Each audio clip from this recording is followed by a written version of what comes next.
been a long time coming. I like inwardly just cringed at that reference, but I had to do it because I'm in my Taylor Swift era right now and I have to relate everything to her, so there you go. Hi guys, welcome back to the channel. It's been a little bit.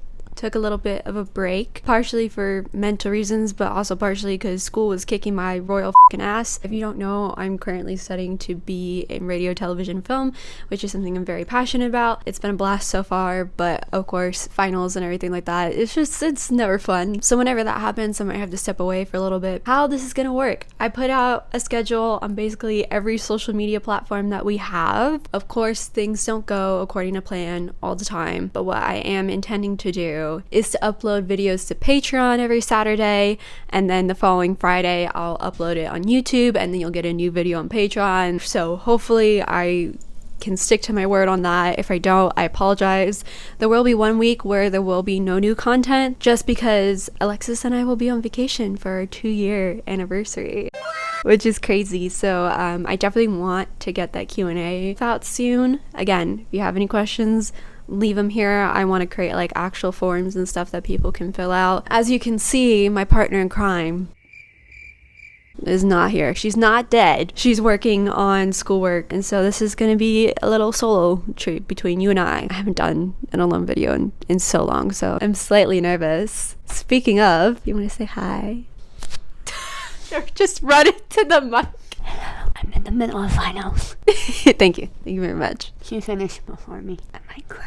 We're all crying around here. But anyways, let's get into what this video is about. As you can probably tell by the title, this is not going to be your normal sort of reaction. I wanted to do something a little bit more laid back. This is going to be kind of more of a commentary. If any of y'all watch your internet mom, Ash, she's one of my favorite YouTubers of all time. She does these commentaries where she's watched movies or television shows in the past and then she commentates on them. And that's something I've always wanted to do, so this will be my first time attempting it. So crossing my fingers it goes well. It was literally the night before we went and saw Taylor Swift. Put the Taylor Swift count in here. That's gonna be our new count apparently. But we decided to just watch it, Alexis and I, without cameras, without anything, just because life was tough and I wanted to do it by myself, and it was a really enjoyable experience. So I'm sorry that you're not getting a first-hand reaction to chapter 10, but I wasn't gonna leave y'all hanging. I was going to put something out. But yeah, without further ado, let's get into it. Again, like, there's no nerves or anything going into this because I've seen this chapter multiple times at this point, but I am excited to dive into it and give you guys my thoughts. Let's go. I hate doing this alone now. Hi babes, we have a Patreon that just got a little update. There's a link in the description so you can go check it out yourself, or maybe even change that membership you already have. And with each week's video, you could get a shout out just by being pledged, just like this person. Alrighty, let's get back to the video. Alex heard one more question. What are you? I really liked this part. I really liked how the drawings were shown and how it was shown that Summer was such a caring mom through such a short scene. Also, Summer's design. Happy Mother's Day. That's all I'm saying.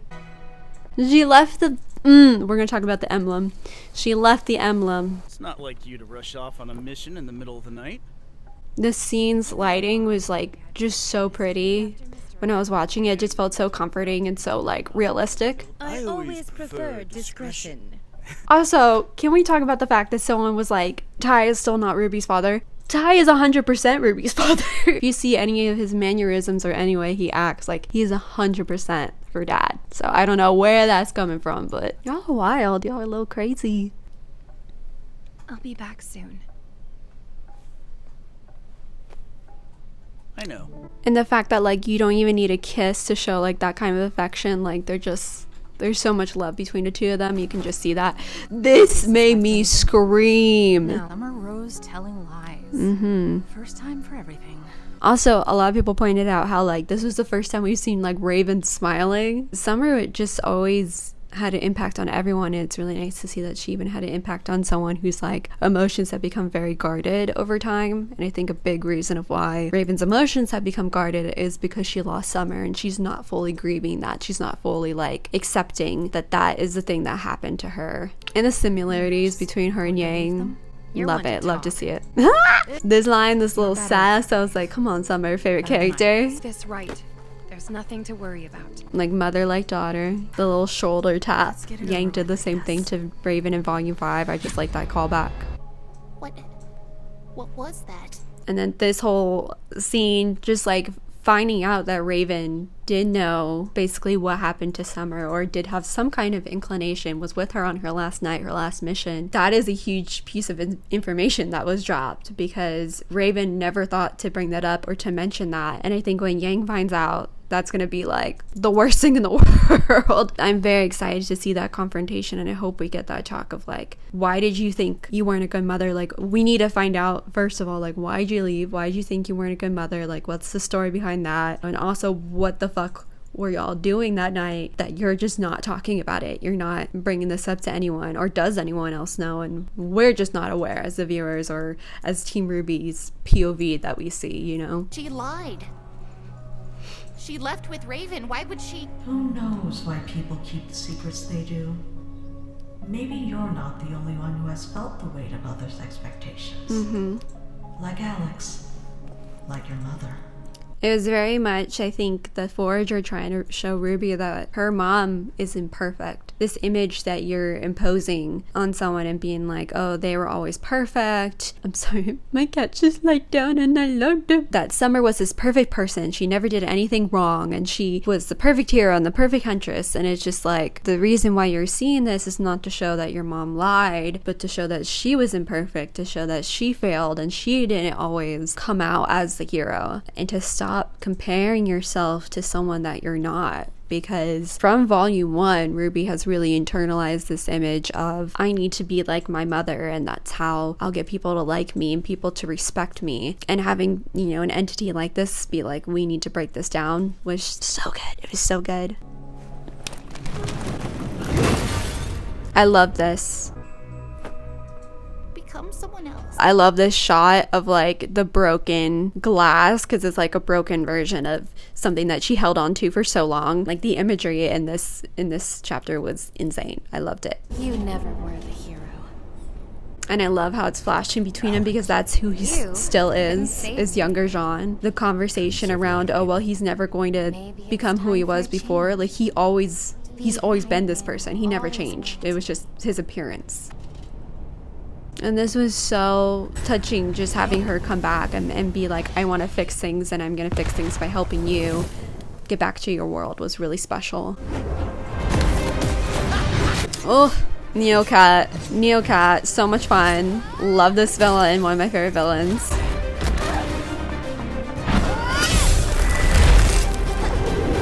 Come on, Freezer Burn. We haven't had a Freezer Burn moment in so long. Love my divorcees. The leaves! Burn the leaves! This part too I really loved, because it was just them instinctively trusting Jean. Like, they don't have that leader right now. Ruby's dealing with her. She's dealing with a lot. And so having someone who's also representative of, you know, a leader and is also a team leader, and them respecting that and listening to them, just shows like how much like their friendship has grown. Like, Jean has been a part of their lives for forever. So I just love that little detail that they're like, you got it. Taking a page out of the caterpillar's book. The leaves have no effect on me. Maybe not. That's not the case for Neo. I love this kind of imagery where the villain gets so like caught up in their ego, and you know, they're very much like, nothing can touch me, nothing can hurt me, like, who the fuck do you guys think you are, to where their weakness gets broken down. The cat's weakness was Neo. Once they formed that kind of bond, you have to realize becoming powerful also has consequences to it. Like, you're gonna have more weaknesses to poke at, and when they're poked at, it's gonna hurt harder. Also, Robbie Damon's performance. Yep.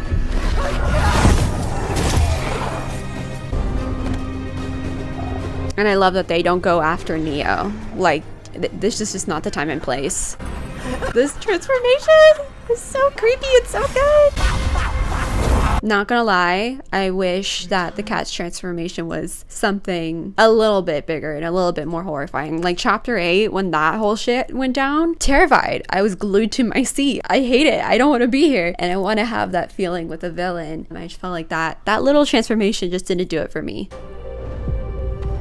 I want to mention that little moment right there. People go for the crumbs, right? It was a weird staging. Can I say that? Can I say that? Can I say that? It was a weird staging, having Yang being knocked into Blake. I don't know what that was about. I don't know if that's me being nitpicky. Y'all know, like, I feed off gay crumbs. I love that shit. But for some reason, I was just like, okay, interesting choice.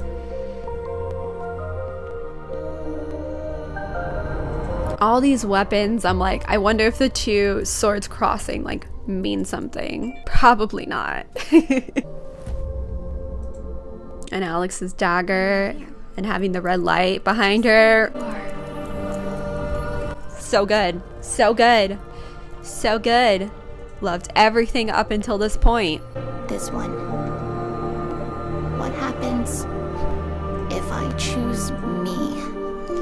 Okay, so here's the part where y'all are all gonna get your tomatoes and start aiming them at me. And I understand. I'm like scared to give my 2 cents on this. I didn't like this. I didn't like the whole metaphor of Ruby chose herself. In other instances, in other stories, this would work completely. This would make so much sense to me. This would be like, oh my god, yes. But with everything that we've been leading up to, not just in volume 9, but in other volumes, I felt very unhappy with how this was executed. Something felt just not there for me. Something felt like, oh, let's just do this because that would be very meaningful and wrap it up for the day. When it could have been something deeper, it could have been something that was explored more, not just kind of a throwaway. And I'll talk about it more with like how I think I would have loved a change in Ruby, but this whole I'm gonna choose myself, when I first was watching, I was like, oh my god, I'm excited to see like what that entails, and then seeing what that did entail was upsetting. Then maybe Let's continue. that girl is enough.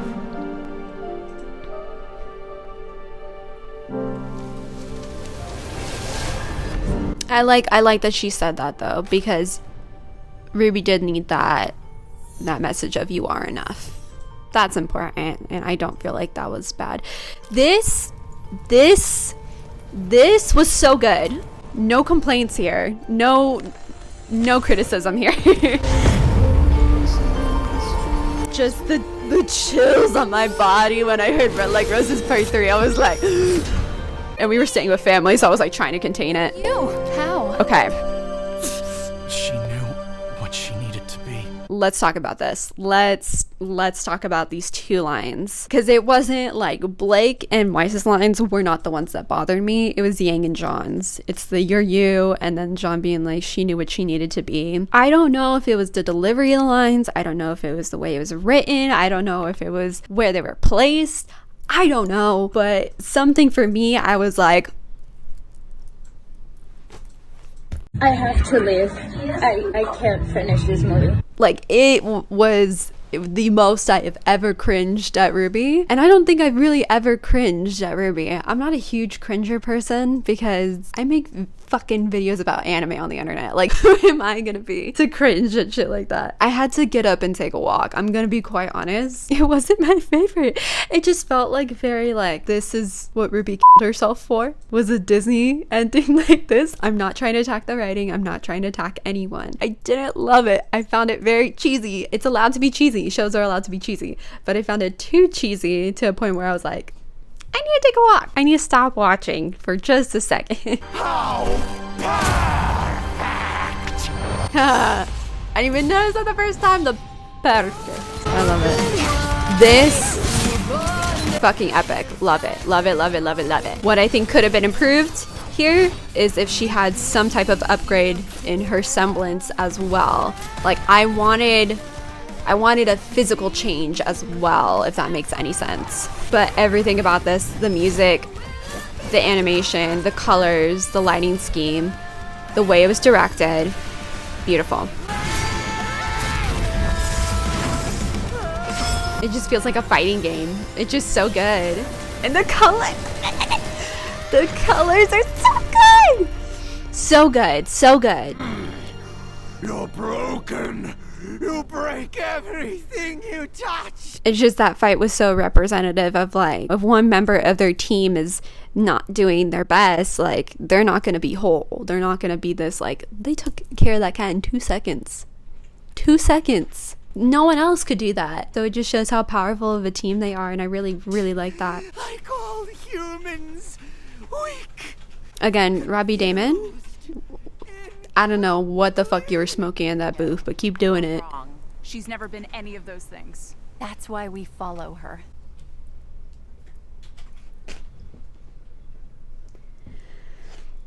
When I say that this is the most I have ever cringed at a RWBY chapter, I mean it. Yeah, I didn't love this. Didn't love the line delivery. Here's the thing, because a lot of people will trash on the whole Paris friendship thing, but I think if it's done correctly, it's beautiful. But this whole thing of being like, we always believed in her and she's the strongest of us, that whole thing, like, we needed her, like, y'all bitches weren't showing emotion to her for 2 seconds during a couple of the chapters. I'm gonna be quite honest here. Like, the fact that you guys didn't recognize that she needed help and now you're like, we always believed in you. Let me dial it back a bit, because I'm being very sassy right now, and it's not fair of me to be like, oh, I expected them to read her emotions and know everything about what was going on with RWBY. But it just feels very frustrating. So I didn't like this either. I just didn't like the overall message to it. I love that RWBY like found so much like supportiveness through it, and like, oh, they always believed in me. But honestly, if I was in her shoes, I'd be a little like, really? Y'all couldn't vocalize that? Y'all couldn't tell me that in a better way when I was going through this like horrible mental play? I don't know. It just didn't feel right. It didn't feel right to me. We're going to Remnant, and you're staying here. This part was very believable, them walking away though. And the Jabberwockers coming after him. Them, excuse me. With the cat's death, Neo killing the cat, loved it. Loved the decision there. That was perfect. How quickly the cat died, yes, I understand we've had the cat for almost the entirety of this volume, and we were fighting with them for like almost 3 chapters, but it just felt too quick to me. It felt like, oh, that's it. Let's compare the cat to Adam and to Papa Shani's stuff, right? So Adam, I felt was very built out. I felt like was very much a present theme of volume 6 of, oh, we're going to confront him and something's going to happen. And his death was satisfying. His death didn't need any further explanation, although many people will say otherwise. I just felt very satisfied with it. I felt like it was perfectly done. Papa Shani's death. Papa Schnee is a character that we knew was just a bullshit man. Like, he had no remorse. We didn't need to redeem him, anything like that. Killing him off like that was the right decision. With the cat, they needed to balance those two out a little better for me to believe it, for me to really be into the story and be like, oh, that makes so much sense, how the cat died, the timing of it all went. But it didn't, and it didn't set well with me. It was leaning towards more like Papa Schnee territory, if that makes sense. And I was like, god damn it, like, you know, I just really wanted a satisfying death for this cat. This is one of our like most insane villains we've ever had, genuinely, to a point where people are like, the cat's gonna come back and take over Salem. The fact that people were theorizing something like that, the death could have been done better. Please keep your tomatoes to a minimum. I'm sorry. We're only 10 minutes in.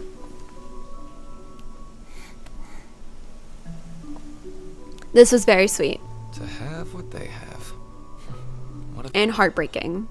Having Neo look on to this group of people and be like, that's all I've wanted, is I wanted to belong. I wanted to have a friend.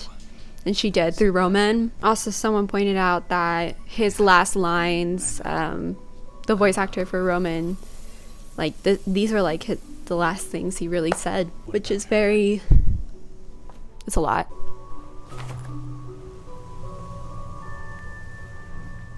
And again, I'm glad they didn't like go after her and they're like, oh, we need to kill Neo. Neo has done some horrible shit, but does that mean she can't figure her own stuff out? Absolutely not. This was so beautiful. This is exactly what I wanted.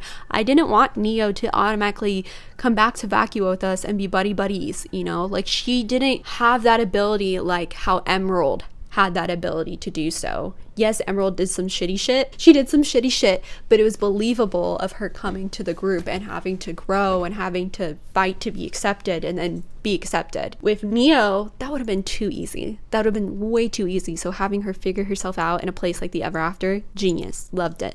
Do you guys think we might have made things even worse in the ever after. Just like Alex did. I mean, that's the point of a story, is to mess things up and learn from it. That is like the ultimate point of a story. At least a little good, Yep, right? that's important. That's the important part.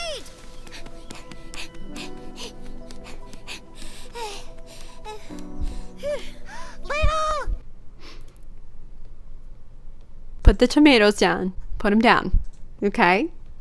Chill out for a second. I didn't like Little's new redesign. I know. Somewhat is adorable. And even though we're in this fantastical world that has talking cats and smoking caterpillars, I found this way too out of territory. I was like, what am I watching? I don't know if it's like the design of somewhat. I also kind of think it's like the size, because compared to the girls and to Jean, it's just very jarring. You're a giant rat. You're a giant rat. Like, you're not like a little mouse anymore. I don't know. I don't know what to say. I just didn't like it. I'm sorry. Please, what are you? Well, you know, I haven't thought about it yet. You look like you have your wits about you. What do you think I am? And so I guess if you die and ascend in this world, it's just your memories are completely, you know, which was addressed, I think, in chapter 5. Do any of those sound close? Somewhat. Yeah, somewhat. I can't take it seriously. I'm sorry. It just feels like a giant rat to me. I'm so sorry. It will be my honor to serve you. You've already done more. I do like the detail of someone taking Ruby's cape, though. I think that was a good choice, definitely. Like a happy dream I can't remember. I'm so glad we got to meet you. I'm sure you'll help. I'm glad that Ruby got that closure, because the last thing she really said to Little was like, you know, yelling at them, essentially. It will be all right, Huntress. And the fact that somewhat knows she's a huntress. Love that. Oh, I didn't even see that little animation of her wiping her tears. You look after Juniper? She means the world to me. I will never leave her side.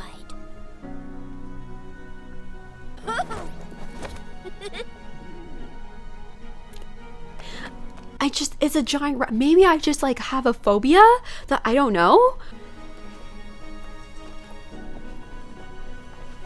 Jean taking one last look. I love it. I didn't like that.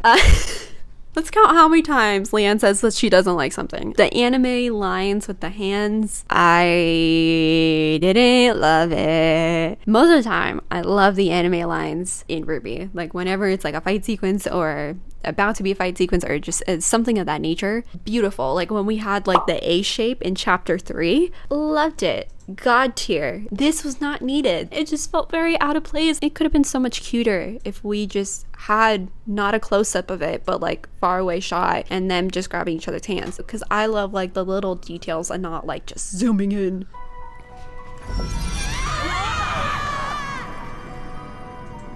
This jump did get me, because I was like, they're not just going straight to vacuum.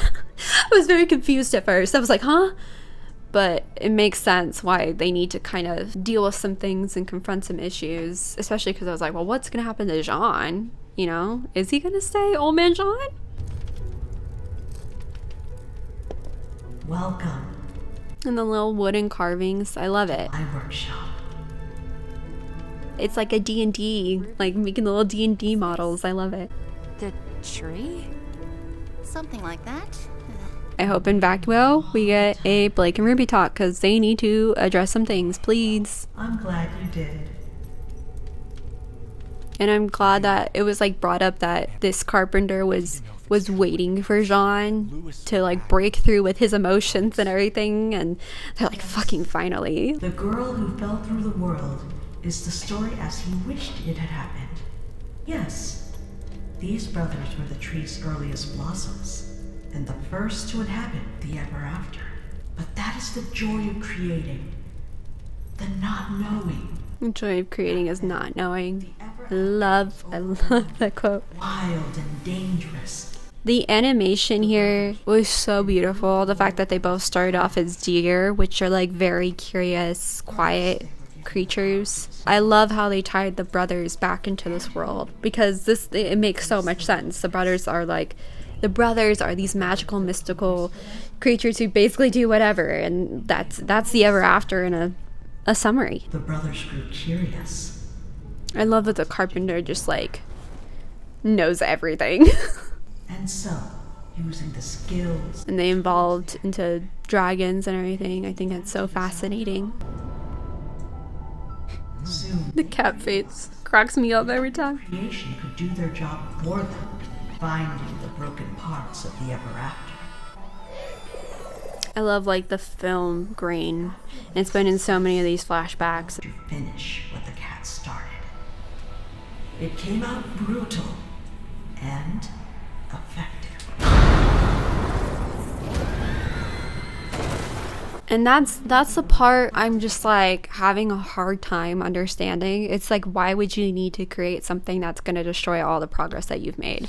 Like, that is still the part that's not clicking for me. Maybe it's supposed to not click, and I'm just missing that. The Jabberwocker's role ultimately was just this is what they do.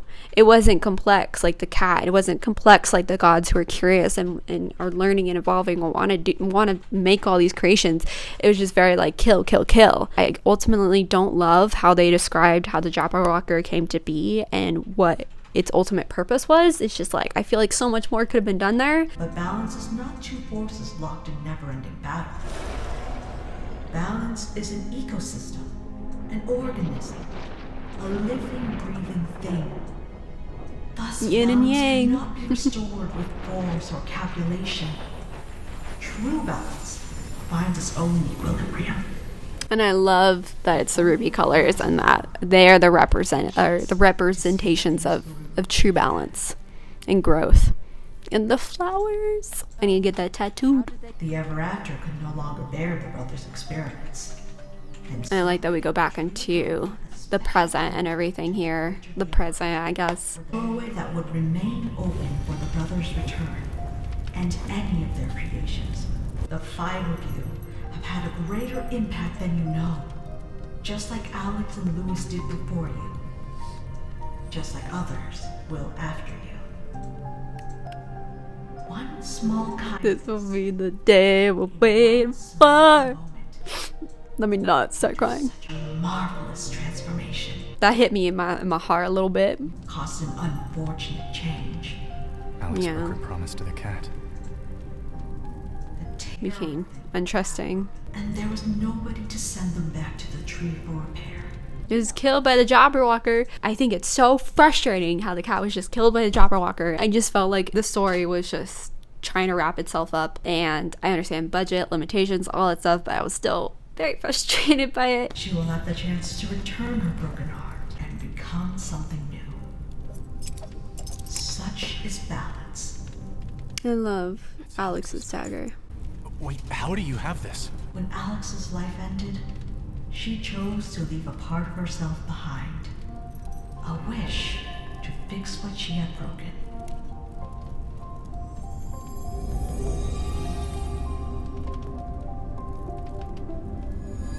She never forgot about you, and I think that's so sweet. This is what I sounded like. I think it's so cute that Wise was like, yeah, that's why I wouldn't go out with you, buddy boy. Not where. When you are needed most. I love this part. Love the rainbow. Love the bees holding hands, being like, this is not stopping once we get to Vacuo. And then Ruby looking back and just kind of acknowledging the work that needed to be done there. They're definitely coming back to the ever after. There's definitely gonna be a little.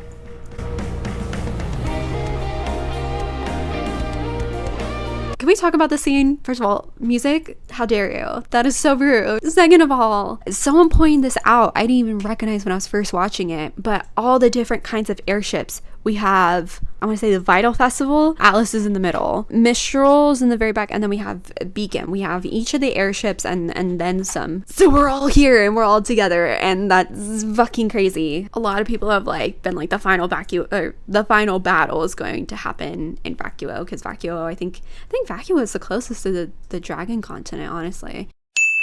But having this ending shot be so symbolic, no words are needed. You know, we don't have this kind of, again, it would have felt very corny and cheesy to me if we had people from Vacuo who looked older and turned around and been like, it's you guys. I would have been very disappointed. So the fact that we had an ending like this, phenomenal. Excellent directing on that. I love that they're just looking out into this abyss, which is Vacuo. I remember watching all those videos of all the kingdoms, the continents, and everything like that, and being like, Vale?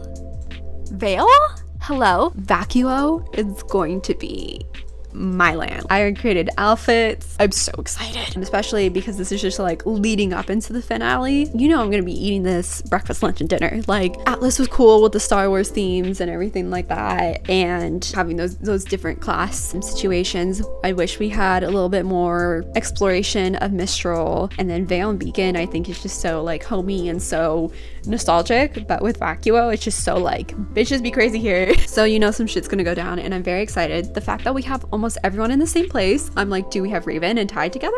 Do, you know, are the Belladonnas here? Like, is Sun, yeah, obviously Sun's here, but we're gonna have Sun back. Is Ilya here? Like, I don't know, but there's so many possible things that could happen in the next volume, in the following volumes. Crossing our fingers that we get those volumes. Speaking of volume 10, a lot of people have been like, oh, we've heard no word on it, no confirmation. I don't know anything genuinely. I'm holding out for RTX though. I think because there's not really too much to tease at this RTX, I think it would be fitting for them to be like, we are volume 10. We'll see what happens. I don't want to put like bad juju out into the world, but if the show ended here, it wouldn't be the worst ending I've seen, because there have been like worst endings where it's like ended on season 2 or 3 or whatever of a show I'm watching and I'm like, what the fuck is this? Warrior Nun still hurts. Obviously, I would not like the story to end here. I want the story to be completed, and I still think there's maybe like 2 to 3 volumes left. I think honestly we can do a Vacuo kind of section in 2 volumes and then 1 more volume for the finale. Having 13 volumes, 13 Taylor Swift. But yeah, that is basically all my thoughts. I think the only thing I didn't say, because I think I was like trying to save it for later, but I totally forgot, I kind of mentioned it, Ruby's character arc. I wish it was more of a physical transformation. Do I wish that she had like changed hair and changed clothes? And no, I think that defeats the purpose of like, when we go to these new continents, we go to these new kingdoms, and then we get new styles, and that shows the change through that. What I was hoping for was something of like an upgrade to her semblance, to her weapon. I didn't want her to get a new weapon. I didn't want her to be like, oh, now I fight with swords. I didn't want that. Just something of an upgrade. And I think something that would have been so fucking perfect that I think we missed out on was an emblem change. Ruby's emblem, we don't know Summer's emblem exactly, but seeing as Summer took the pin off her cloak, I'm pretty sure that's her fucking emblem. The fact that Ruby adapted that and is still wearing it is just very like contradicting to the whole I'm choosing to be myself, I'm choosing to be my own person thing. So I really would have loved to see Ruby have a new emblem, and it didn't even have to deviate that far. Like, it could have still been a rose, but it could have been like a rose on fire. It could have been a multitude of things, and I feel like that was an opportunity that was sorely missed. That's something I'm very disappointed about with this chapter. Was this chapter the worst chapter of Ruby I've ever seen? No, I don't think there's a chapter of Ruby where I'm like, ugh. I love every chapter with flaws and all, because that's the story it's telling, and what's a story without its parts? It's not whole. Case in point, I'm not saying, oh, I'm never watching this finale again, Definitely watching it like by myself and breaking it down has helped me kind of consume it a lot better, I feel. So I'm very grateful that I did something like this. But definitely like watching like reactions to it and seeing other people's reactions and having them be like, this is the best finale, this is the best volume. I can't sit here and agree with that. Does that mean I'm not going to acknowledge the blood, sweat, and tears that went into the making of this? Absolutely not. I love each and every single person who worked on this. This is amazing, going from volume 1 to now. Fucking insane. But I don't think this is going to be my favorite volume, and I don't think this is going to be my favorite finale. Again, I like to let the volumes kind of sit and simmer a little bit, and then I make a decision about how it ranks and how I like things and stuff of that nature. But I don't think it's going to be my favorite volume. There's definitely big highlights to it and things of the story that I did enjoy, obviously. Chapter 6 was definitely a highlight. I'm very much looking forward to Vacuo. I'm only hoping things go upwards from here. When it comes to this volume, I think one of the things that it severely lacked in was pacing. I think pacing was an issue that could have been done better. The placement of certain points of the story and how it fit in definitely could have been organized better. And those are like my two major flaws. And I would say like my last major flaw is Ruby's character arc. I think it was fantastic up until the finale. Like genuinely had no problems with it. I was like, this is amazing. This is wonderful. Like we're getting a breakdown for our girl. This is what we've all been waiting for. This has been the day we've been waiting for, quite literally. The payoff was not paid. That was disappointing to me. But yeah, that's basically all I have to say. But thank you guys so much for watching. If you like this video, give it a big thumbs up. Comment down below. Tell me what you thought of this finale. Genuinely and honestly, did you think it was 10 out of 10? Did you think it was lower than that? Let me know. Be nice. Let's have civilized conversations, please. I am begging y'all. Socials, always down below. Go check me and Alexis out. I think the next video Alexis is going to be a part of is the Taylor Swift vlog. But as for the next two videos, it's just gonna be me. We're just gonna be hanging, chilling. So hope you're cool with that. I hope you guys enjoyed ultimately, and I hope there was something that made you smile in this video or in the chapter. Let's go ahead. Let's do the outro. Be gay, do crimes, and I'll see y'all a little bit later. Bye. Why am I doing the grabby hands like a mom? Bye.